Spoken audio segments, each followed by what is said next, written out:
Assalamualaikum warahmatullahi wabarakatuh. Saya Nur Marin Fitrah dengan NIM 226 dari kelas 6A yang akan menjelaskan sedikit tentang tugas ujian tengah semester metodologi studi Islam. Yang pertama, Islam adalah satu-satunya agama yang diridhoi oleh Allah Subhanahu wa taala. Bahkan agama Yahudi dan Nasrani sekalipun, yang pada dasarnya kedua agama tersebut adalah agama Samawi, lalu datangnya Islam menggantikan agama Samawi yang ada sebelumnya. Yahudi dan Nasrani meyakini bahwa agama merekalah agama yang benar dan hanya merekalah yang akan mendapatkan petunjuk dari Tuhan. Maka mereka pun membuat berbagai tuduhan kepada Islam, terutama tentang Al-Quran selaku kitab suci agama Islam sendiri. Di antara tuduhan yang dilontarkan oleh orang yang ingin menyerang Islam ialah Islam adalah agama modifikasi dari Yahudi. Ditunjukkan dari Allah Ta'ala menciptakan langit dan bumi selama 6 hari. Ada satu hari suci dalam sepekan, yaitu hari Sabtu bagi orang Yahudi dan Jumat bagi orang Islam. Lalu ada sekitar 14 kosakata yang ada dalam Al-Quran yang merupakan kosakata yang hanya ada pada kitab orang Yahudi. Dan yang terakhir, Nabi Muhammad pernah berdagang ke Syam dan disinyalir belajar ajaran Yahudi dengan para pemuka agamanya. Mengenai poin yang pertama, salah satu alasan yang digunakan untuk menuduh Islam meniru Yahudi adalah kesamaan ajaran bahwa Allah menciptakan langit dan bumi dalam 6 hari. Namun, jika kita perhatikan secara mendalam, terdapat perbedaan mendasar antara konsep penciptaan dalam agama Islam dan agama Yahudi sendiri. Dalam Islam disebutkan dalam beberapa ayat seperti Quran Surah Al-A'raf ayat 54, Quran Surah Hud ayat 7, dan Quran Surah Yunus ayat 3 bahwa Allah menciptakan langit dan bumi dalam 6 hari atau sittati ayyam. Namun, makna hari dalam Al-Quran tidak selalu merujuk dalam 24 jam, melainkan bisa berarti periode waktu tertentu yang panjang. Misalnya, dalam Quran Surah Al-Hajj ayat 47 disebutkan bahwa satu hari di sisi Allah seperti 1000 tahun di sisi manusia. Sementara dalam kitab Taurat sendiri, dalam kitab Kejadian 1 menyebutkan penciptaan dalam 6 hari secara harfiah atau 24 jam. Dan Tuhan beristirahat pada hari ke-7.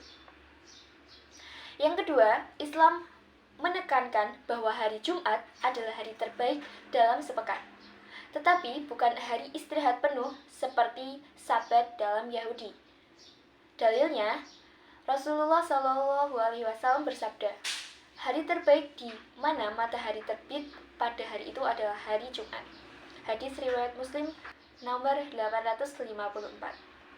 Umat Islam tetap bekerja dan beraktivitas pada hari Jumat. Hanya diwajibkan menghadiri sholat Jumat bagi kaum lelaki yang merupakan ibadah khusus 1 kali dalam 1 minggu. Ini berbeda dengan Sabat yang merupakan hari istirahat total bagi orang-orang Yahudi.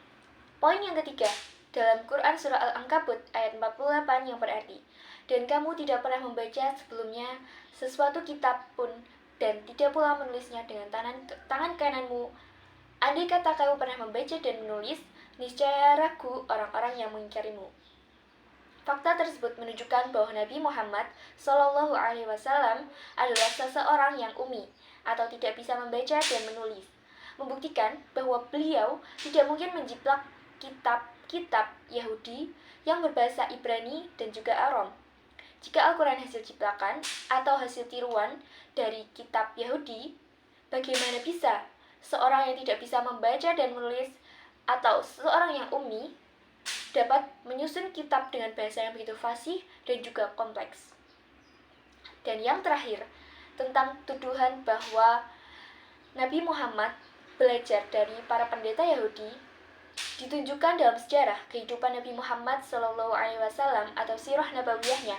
Beliau hanya sedikit berinteraksi kepada para pendeta Yahudi dan juga Nasrani, sehingga tidak mungkin Nabi Muhammad SAW menerima banyak ajaran dari pendeta-pendeta tersebut dengan waktu yang singkat dan juga pertemuan yang sangat minim. Ditunjukkan pada surah Al-Baqarah ayat 75-79 dan juga surah Al-Maidah ayat 41 sampai ayat 43. Pada ayat-ayat tersebut menunjukkan kritik pada perilaku orang-orang Yahudi, tetapi tidak tercatat perdebatan atau interaksi yang mendalam antara Nabi dan juga para Yahudi secara eksplisit. Nomor 2. Deskripsi masalah. Ada seorang suami yang sangat mencintai istrinya dan akan melakukan apapun agar istrinya bahagia. Setelah sekian tahun, sang istri mengandung anak yang sudah lama didambakan. Suatu saat, sang istri ngidam air kelapa muda yang kebetulan belum musim berbuah. Hanya ada satu pohon kelapa yang tinggi, kepunyaan tetangganya, yang ada buah kelapa muda tersebut. Sang suami pun akan melakukan apapun dan bisa mendapatkan buah kelapa muda agar istrinya bahagia. Lalu, bagaimana implementasinya pada metode dan metodologi dalam masalah tersebut? Dalam studi kasus ini, kita dapat melihat perbedaan metode dan metodologi dalam konteks bagaimana sang suami berusaha mendapatkan kelapa muda untuk istrinya yang sedang hamil. Dari kaca metodologi, kita tahu bahwa metodologi sendiri adalah konsep atau pendekatan sistematis yang digunakan untuk menyelesaikan suatu masalah. Dalam cerita ini, metodologi dapat dianalisis dari suatu sudut pandang memilih strategi yang tepat atau pendekatan terbaik untuk mendapatkan kelapa muda pada istrinya. Misalnya, bagaimana cara suami mendapatkan kelapa muda tersebut?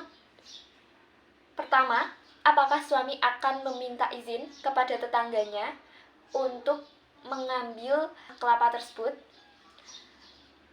Atau, apakah suami akan mengambil secara diam-diam tanpa meminta kepada sang tetangga?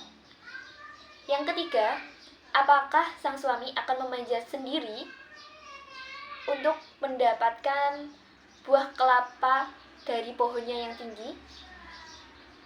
Ataukah ia akan mencari bantuan dari orang lain untuk meminta tolong memanjatkan pohon kelapa untuk mendapatkan buah kelapa itu?